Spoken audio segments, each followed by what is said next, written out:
এই মানুষটাকে গ্রাম থেকে বের করে দেওয়া উচিত। কেন জানেন? কারণ সে তো কৃষক, গ্রামে থাকলে বরঞ্চ আবারও ফসল ফলাতে চাইবে, তখনই যত বিপত্তি। কেন বলছি একটু ব্যাখ্যা দিই। গত কয়েকদিন আগে তার এই পুরো পুঁইশাক ক্ষেত কেটে দিয়েছিল রাতের আধারে। আমরা একটা প্রোগ্রাম করেছিলাম, অনেকেই তাকে সাহায্য করেছে।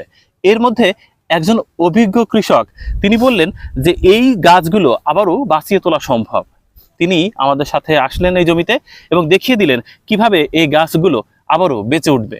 পুঁইশাক গাছের কিন্তু মরণ খুবই কম, এ দীর্ঘদিন বেঁচে থাকতে পারে। আপনি যে কোনো একটা লতা মাটিতে এমনি কেটে ফেলে রাখবেন, দেখবেন যে আস্তে আস্তে কুশি দেবে।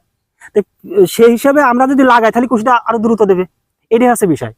তো আপনার শত্রুতা যে যদি কোনো গাছ কেটে দেয়, কে যেন অবশ্যই নষ্ট না করে এই জিনিসটা আবার আগামী দিনের জন্য অবশ্যই যেন সে মাটিতে আবার সংরক্ষণ করে পুঁতে দেয়।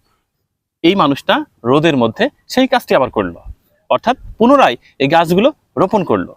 তারপর পরের দিন রাতে আবারও এই গাছগুলো কেটে দিল। তার মানে উনি বাক প্রতিবন্ধী একজন মানুষ, ওনার ছেলে একটা প্রতিবন্ধী। আমরা একটা প্রোগ্রাম করেছিলাম, এই প্রোগ্রামে অনেকেই সাড়া দিয়েছেন এবং তাকে হেল্প করেছেন। সবার প্রতি আমরা কৃতজ্ঞ। কিন্তু আমার প্রশ্ন হচ্ছে, এই গ্রামে ওনাকে আর থাকতে দেওয়া যায় না। ওনাকে হয় মেরে ফেলেন, না হলে গ্রাম থেকে তাড়িয়ে দেন। একটা লোকের অপরাধটা কি? সে তো কথাই বলতে পারে না, তার ছেলেও একটা প্রতিবন্ধী। এই লোকটার ফসলের উপরে এত বিপত্তি, এত বিপত্তি, মানে ওনার অপরাধটা কোথায়? তো এটা ভালো না ওনাকে আসলে গ্রাম থেকে বের করে দেয়া? আমি অবাক হয়ে গেছি। মানে একটা রাষ্ট্রের মানে পচন ধরলে না কোথাও বাকি থাকে না, নষ্ট হলে একেবারে গোড়া থেকে আগা পর্যন্ত সব নষ্ট হয়ে যায়। কারণ দেখেন, বিভিন্ন জায়গার মানুষের নৈতিকতার যে বিপর্যয় সেটা তো দেখছি, কিন্তু আমার কাছে মনে হচ্ছে যে এই লোকটার সাথেই এত ঝামেলা, এত বিপত্তি, তাকে কোনোভাবে এই জমিতে ফসল ফলাতেই দেওয়া হবে না। এই পণ কারা করে বসে থাকলো, আর তারাই বা কারা? আমি হতাশ, মানে জানি না এটা কেমনে মানে উনি এই শোকটাকে কাটিয়ে উঠবে। খুবই হতাশ লাগছে। এই লোকটার মানে বাক প্রতিবন্ধী, তার আসলে অসহায়ত্ব নিয়ে খেলছে কেউ না কেউ। আমি জানি রে। ভাই, আপনি কি কার সাথে কোনো ঝগড়া গ্যাঞ্জাম করেছেন কোনোদিন? কোনো মারামারি করছেন? কিছু কিছু করেন নাই? আপনার ওয়াইফ কি কারোর সাথে কোনো গ্যাঞ্জাম ঝগড়া কেউ করে নাই? আবার এটা কি আবার কেটে দিছে? উনি একটা একটা চমৎকার ব্যাপার আছে, উনি কিন্তু কথা শুনতে পারে কিন্তু কথা বলতে পারে না। শোনে, আমার কথা শুনতে পাচ্ছেন? আচ্ছা, শুনতে পারে কিন্তু কথা বলতে পারে না। আচ্ছা, এই গাছগুলো আবার লাগাইছিলেন তাই তো? আবার লাগাইছিলেন, সেটা আবার পরের দিন কেটে দিছে, দেখছেন? তার চেয়ে এটা ভালো না ওনাকে একবারে এই গ্রাম থেকে বের করে দেয়া বা এই এলাকা থেকে তাড়িয়ে দেয়া? যাক, আসলে নৈতিকতার অবক্ষয় হলে ওই কিছু বলার নেই।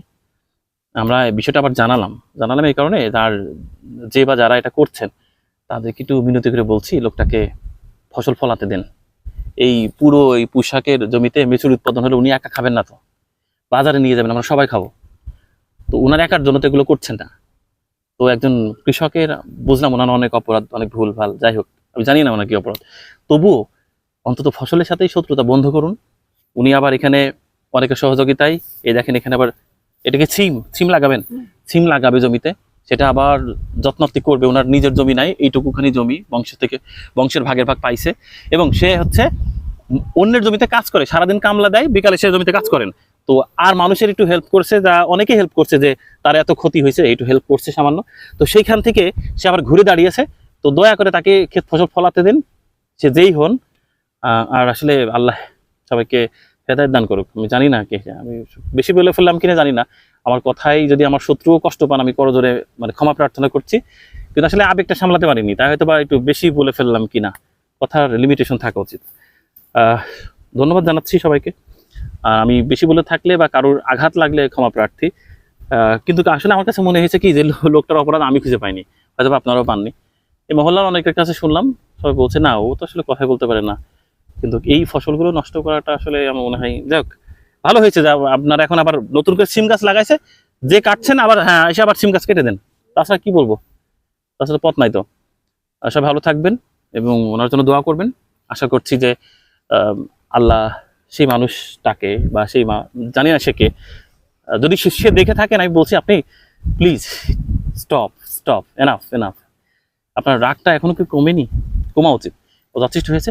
লোকটাকে একটু বাঁচতে দেন, ফসলই তো ফলাচ্ছে, জমি দখল তো আর করছে না, টেন্ডারবাজি তো আর করতেছে না। থাকতে দেন। আল্লাহ হাফেজ।